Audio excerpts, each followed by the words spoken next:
അപ്പോൾ അങ്ങനെ ആകുമ്പോഴത്തേക്ക് നമുക്കൊരു 40 കിലോ ഉണ്ടെങ്കിൽ ഒരു 800 രൂപ വരെ പോകും. 800 രൂപ കിട്ടിയാൽ നമുക്ക് എന്താണ് പ്രോഫിറ്റ്. ചേട്ടാ ഇത് എന്ത് വാഴയാണ്? ഇത് ടിഷ്യൂ കൾച്ചർ റോബസ്റ്റയാണ്. ഇത് ഏകദേശം ഒരു 10 മാസത്തോളം പ്രായം വരും.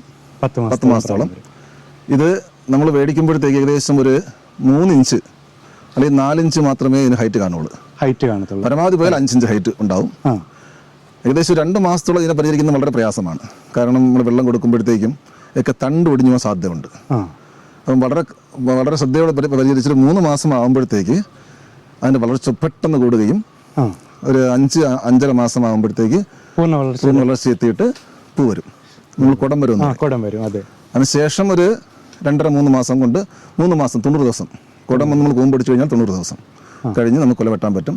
ഏകദേശം ഒരു 45 കിലോയ്ക്ക് പുറത്ത് വരുന്ന കൊലയാണിത്. 90 ദിവസത്തിൽ ഇത് പൂർണ്ണമായിട്ടും വിളവാകും. നമ്മൾ കൂമ്പ് ഒടിച്ചു കഴിഞ്ഞാൽ പൂ ഒടിച്ചു കഴിഞ്ഞാൽ എല്ലാ പടലയും വീണതിന് ശേഷം ശേഷം 90 ദിവസം പൂർണ്ണമായിട്ടും വളർച്ചയാകും. പിന്നെ വെട്ടാൻ പറ്റും. സാധാരണ വാഴയിൽ നിന്നും, അതായത് സാധാരണ റോബസ്റ്റ് വാഴയിൽ നിന്നും ഈ ടിഷ്യൂ കൾച്ചർ ഇത്രയും നല്ല കൊല കിട്ടില്ല. ഇത്രയും വലിപ്പമുള്ള കൊല കിട്ടില്ല. ഇതിനെന്ത് ചെലവെന്നാണ് അന്ന് വാങ്ങിച്ചപ്പോൾ? അതിന് തൈ നമുക്ക് കിട്ടുന്നത് 25 രൂപയാണ്. 25 രൂപയ്ക്ക് തൈ കിട്ടും. പിന്നെ വളവും വെള്ളവും ഒക്കെ കൊടുത്ത് നമ്മൾ ഒരു 5 മാസം 5 വളം ചെയ്യണം. 5-6 വളം ചെയ്യേണ്ടി വരും വളർച്ചയ്ക്ക് അനുസരിച്ച്. ടിഷ്യൂ ആകുമ്പോഴത്തേക്ക് 3 മാസം വരെ നമ്മൾ എന്ത് ചെയ്യണം? ഓരോ 15 ദിവസവും വളം ചെയ്യണം. ആദ്യത്തെ 3 മാസം ചെയ്യുന്ന വളം എന്ന് പറഞ്ഞാൽ പൊട്ടാഷ്, യൂറിയ, ഫോസ്ഫറസ് ആണ് രാജ്ഫോസ് എന്ന് പറയുന്നത്. ഇത് നമ്മൾ ഒരു ചെറിയ അളവിൽ കൊടുത്ത ശേഷം വാഴ 3 മാസം കഴിഞ്ഞാൽ രാജ്ഫോസിനെ ഒഴിവാക്കിക്കൊണ്ട് പൊട്ടാഷ്, യൂറിയ മാത്രം കൊടുത്ത് ഓരോ മാസം കൊടുത്തുകൊണ്ടിരിക്കും. ഈ പൊട്ടാഷ്യം യൂറിയയും വളർച്ച വേഗത്തിലാക്കാൻ വേണ്ടിയിട്ടാണോ? യൂറിയ എന്ന് പറഞ്ഞാൽ കൊഴുപ്പ് കൂട്ടാനാണ്. പൊട്ടാഷ് എന്ന് പറഞ്ഞാൽ പൂക്കാനും കായ്ക്കാനും ഇതിന്റെ ബേസ് നല്ല വണ്ണം വയ്ക്കാനാണ്. തട നല്ല വണ്ണം ഉണ്ടെങ്കിൽ അത്ര നല്ല കൊല വരുള്ളൂ. ഇതിന്റെ ബേസിന് നല്ല വണ്ണം വന്നാൽ അത്രയും നല്ല കൊല കിട്ടും.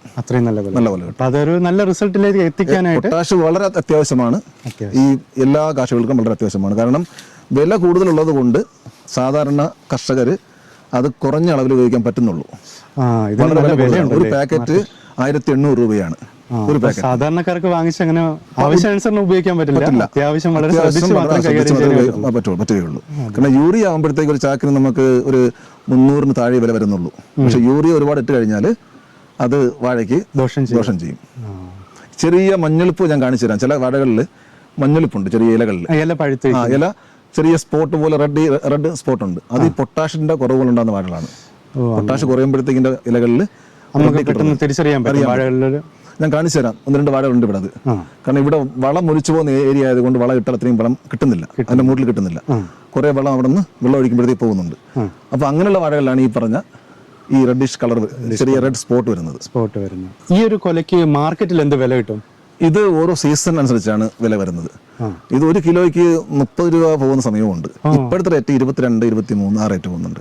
അപ്പൊ അങ്ങനെ ആകുമ്പോഴത്തേക്ക് നമുക്കൊരു 40 കിലോ ഉണ്ടെങ്കിൽ ഒരു 800 രൂപ വരെ പോകും. 800 രൂപ കിട്ടിയാൽ നമുക്ക് എന്താണ് പ്രോഫിറ്റ്. മുടക്ക് മുതൽ നമുക്ക് എത്രത്തോളം ആയിക്കാണ് ഈ ഒരു വാഴയ്ക്ക്? 250 രൂപ മുടക്ക് മുതൽ, പിന്നെ നമ്മുടെ പരിചരണവും കഷ്ടപ്പാടും. അതെ, നമ്മൾ ഈ പറഞ്ഞ ലേബർ ചാർജ് ഉൾപ്പെടെ ഞാൻ പറഞ്ഞത് 250 രൂപയ്ക്ക് 300 ഇടയ്ക്ക് നിൽക്കും നമ്മുടെ ഈ പറഞ്ഞ ലേബർ ചാർജ് വിത്ത് നമ്മുടെ ഈ വളങ്ങൾ, കാര്യങ്ങൾ, ഫെർട്ടിലൈസർ, മരുന്നുകൾ ഒക്കെ ചേർത്ത് നമുക്കൊരു 300, പരമാവധി 300 രൂപ നിൽക്കും. കപ്പവാഴയാണെങ്കിൽ അല്പോടെ മാറും. കപ്പവാഴയ്ക്ക് കാരണം 8-9 വളം ചെയ്യേണ്ടി വരും.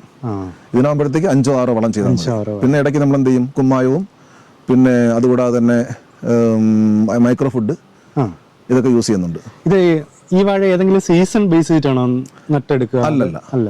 നമുക്ക് വെള്ളം ഉണ്ട് എങ്കിൽ, ജലസേചന സൗകര്യം ഉണ്ടെങ്കിൽ വർഷം എപ്പോഴും വേണമെങ്കിലും നമുക്ക് കൃഷി ചെയ്യാൻ പറ്റും. അതല്ല, വെള്ളം നമുക്ക് മഴയെ മാത്രം ആശ്രയിക്കണമെങ്കിൽ നമ്മൾ ചെയ്യേണ്ടത് മെയ് മാസത്തിലാണ് വാഴ നട്ട് ജൂണിൽ മുട്ട് നമുക്ക് ഈ മഴ കിട്ടി തുടങ്ങും. അപ്പോൾ നമുക്ക് മഴയെ ആശ്രയിച്ച് ചെയ്യാൻ പറ്റുന്ന കൃഷിയാണത്. അല്ലാതെ വെള്ളമുണ്ട് എങ്കിൽ നമുക്ക് ഏറ്റവും നല്ലത് ഈ പറഞ്ഞ എല്ലാ സീസണിലും വാഴ കൃഷി ചെയ്യാൻ പറ്റും.